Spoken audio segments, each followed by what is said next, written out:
everyone, welcome back to another Genshin Impact video. Today we're going to be going over the best 3-star weapons for melee characters. So that's going to be swords, claymores, and polearms, and we'll be covering them in that order to tell you guys what our thoughts are on the best 3-star options for each of those. So if you enjoyed this video, please leave a like and subscribe at the end. More Genshin Impact and Exo Heroes content on the way, so stay tuned. Now, the reason why we want to cover 3-star weapons, this might seem kind of odd. It's because 3-star weapons are very easy to get. You could find them in chests all around the world through exploration, sometimes enemies drop them, and the important part of that is that means it's very easy to get high refinement levels and max them out at level 5, giving you the biggest boost to their passive. And for certain weapons, this boost to the passive at max refinement can actually make their damage comparable to some of the 4 and even 5-star weapons. So without further ado, let's get started and go right into swords.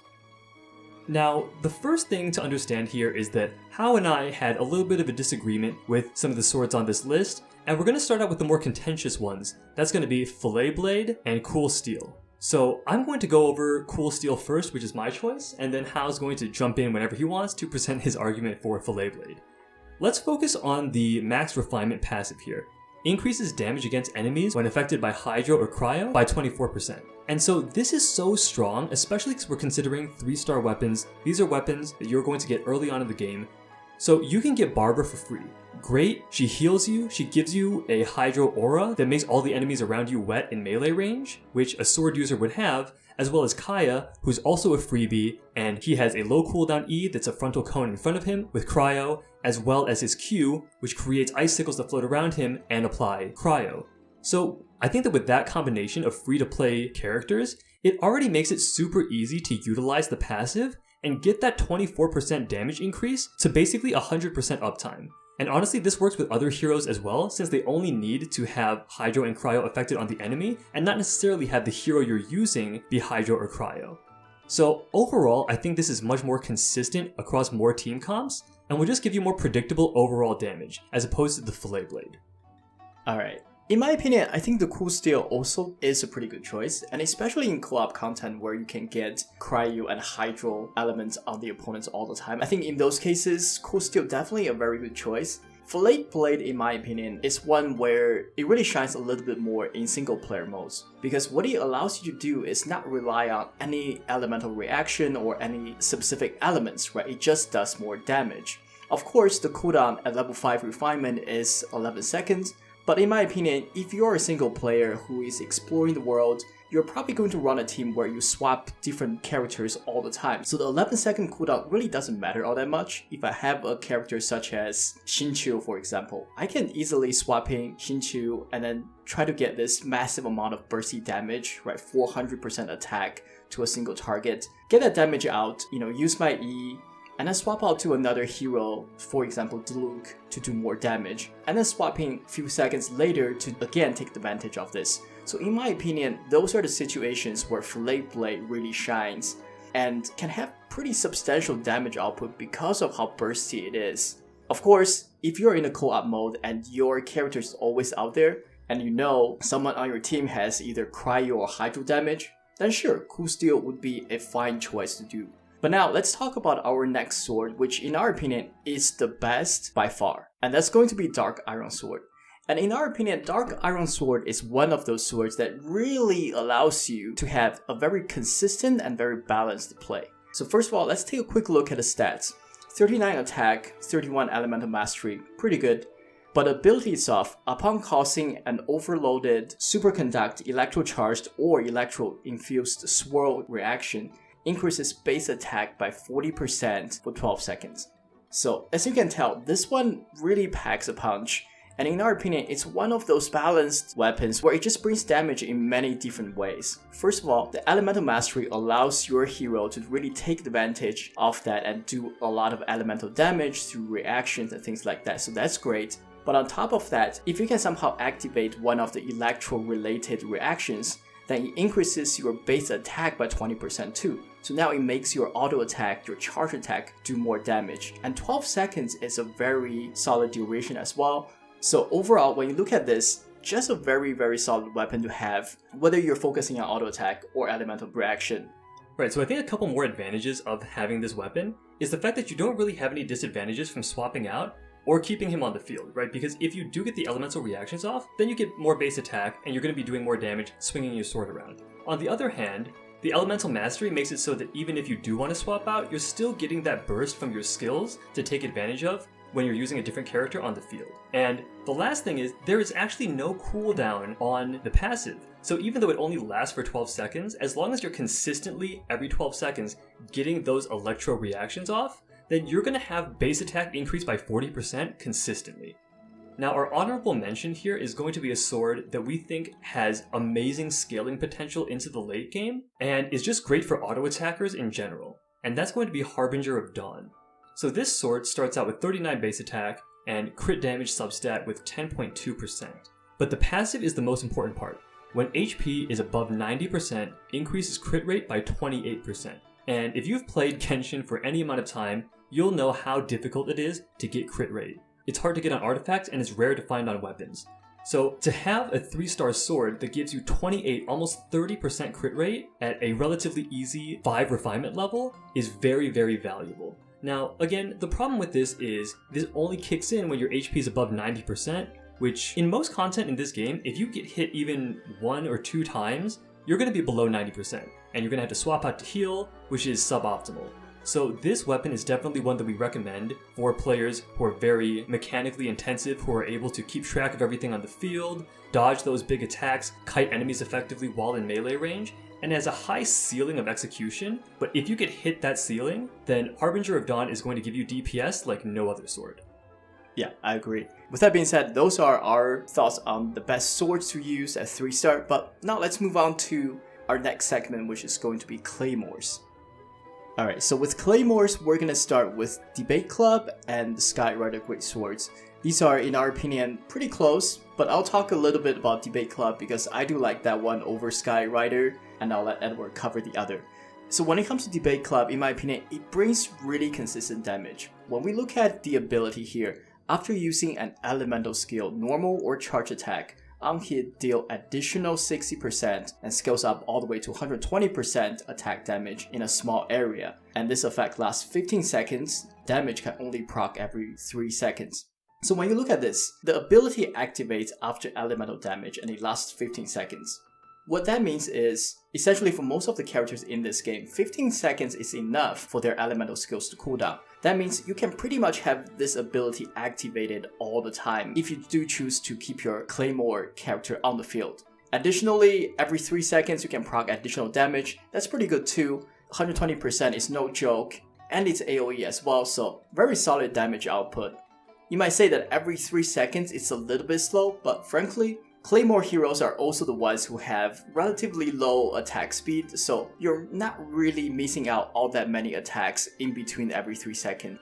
Overall, in my opinion, a very solid damage dealing Claymore to have. Not the best, which we'll talk about in just a little bit, but pretty solid. So I just have one thing to argue about Debate Club, and this is why I prefer Skyrider Greatsword as the better Claymore. Because Debate Club is not even a Claymore, it's a club, so it's automatically excluded from this conversation. Now, it's a debatable Claymore. What's not debatable is that Skyrider Greatsword, I think, is a lot better. And this is the reason why. It does have weaknesses, which I'll cover, but let's go over the stats first. 39 attack, physical damage bonus of 9.6%, and of course, the passive. On hit, normal or charge attacks increase attack by 10% for 6 seconds, max 4 stacks, can occur once every half second. And so, let's read this and understand this to mean, as long as you're getting attacks out every 6 seconds, which you definitely will, you're going to have 40% increased attack. And that's on top of the substat of 9.6% physical damage bonus. So this is a Claymore where you're going to be using it, where that user is going to be on the field slapping enemies for a long time. And this actually works really well with Claymore users who are typically a bit more durable, a bit more tanky. I mean, we're talking about Diluc, who has a lot of HP, Noelle, who has shields and healing, Beidou has a counter. This all makes sense to have a hero that's going to be out and being that big DPS carry for your team, so why not give them that extra 40% attack? Now during the debates, Hao did bring up that as you swap heroes, if you want to swap out to a support hero like Xingqiu or Barbara, then you are going to lose out on a little bit of DPS because you'll have to ramp up that attack again to get back to max stacks on the passive. And that is a potential weakness, but considering it occurs once every half second, it will only take you really 2 seconds to get back up to 40% attack, which means I don't think you're losing out that much between this and the Debate Club. The only difference is that this has a slight ramp up time, and I think that the damage that it provides overall makes up for it. But as always, let us know what you guys think in the comments. Are you a Skyrider Greatsword fan or a Debate Club fan? Let's Debate Club in the comments. But moving on, I'll let Hao talk about this. This is a weapon that he personally has 5 refinement, I believe level 70? Yep. Yeah, level 70, and he uses this on his Diluc, which I totally disagree with, but I'll let him talk about it. So when it comes to the best Claymore, we have decided it's probably going to be Ferris Shadow among the 3 stars. And let's take a quick look. The base attack is 39 and it grants HP 7.7% as scales up as you level the weapon up. Additionally, the ability is where it really shines, right? When HP falls below 90%, increases charge attack damage by 50% and charge attack becomes much harder to interrupt. And in my opinion, this is just such a solid Claymore to have for a lot of Claymore users, because when we're looking at these characters, what they typically do and where their damage typically comes from is their empowered auto attacks, right? The likes of Diluc, the likes of Razor, Noelle, Beidou, all of them has abilities, especially through their Q, to charge up and empower their auto attacks, which then they can use charge attack to do more damage. So a Claymore that can increase your charge attack damage by 50% is ideal for heroes like this. And on top of that, it makes your charge attacks a lot harder to interrupt, which is great too, because a lot of these charge attacks, it does take a while for you to kind of ramp it up, but once you get it going, the attack speed is pretty quick and you really don't want to get interrupted. And this special ability to make it harder to get interrupted is really, really good. Lastly, the requirement to have this ability online is pretty easy to fulfill, right? When HP falls below 90%.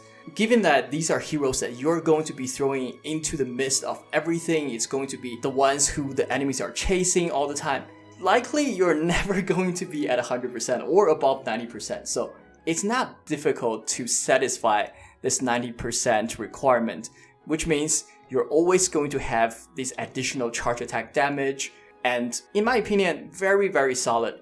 Of course, I would prefer the substat to be attack damage instead of HP percent, but it's alright given that, again, these are heroes who are going to be in the front line, making them a little bit tankier, making them a little bit safer for you, especially in the early game when you're still learning the game, can be quite useful. Late game, maybe you will graduate from Ferris Shadow to something better, but in our opinion, early to mid game, a very solid choice. Don't overlook this one.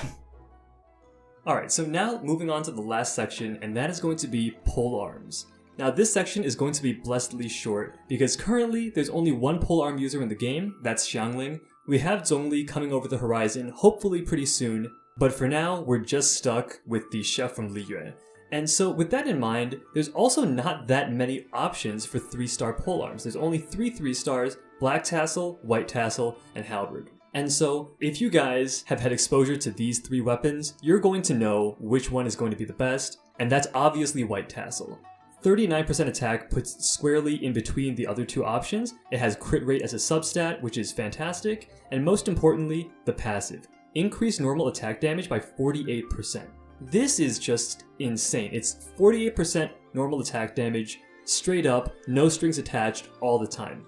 And this works really well with polearm users because with Xiangling, she is somebody that attacks very quickly, she's somebody that can dash around the field, kite enemies, and always be dishing out that damage. So we think that this is a really good option for her if you want to play her as that main DPS carry role. However, there's also the option of Elemental Mastery Xiangling where you pop her abilities and then leave. In that case, Halberd might be the best because of his more burst-focused passive, which makes normal attacks deal an additional 320% damage every 10 seconds. So you just get that hit out along with dropping your abilities, and then you swap out. And as Hao and I have been playing through the game, we've obviously picked up a lot of these 3-star weapons through exploring. Hao, in particular, I know explores a lot. And he explored so much, in fact, that I believe he had a max refinement Black Tassel that he had on his Xiangling. And so Bane of the Soft was definitely something he has a lot of experience with. 80% damage increase against slimes. Useful if you're exploring, useful in certain lower level domains, but eventually he did graduate to some of the 4-star polearms. But ultimately, those are our recommendations: swords, claymores, polearms. So we're going to wrap this video up. If you agreed with our recommendations or disagreed, please let us know in the comments. Call us geniuses, call us idiots. We always love to hear your thoughts. If you enjoyed, leave a like and subscribe for similar content. We also have Exo Heroes content on the way. Thank you guys so much for watching, and we'll see you guys next time. Peace.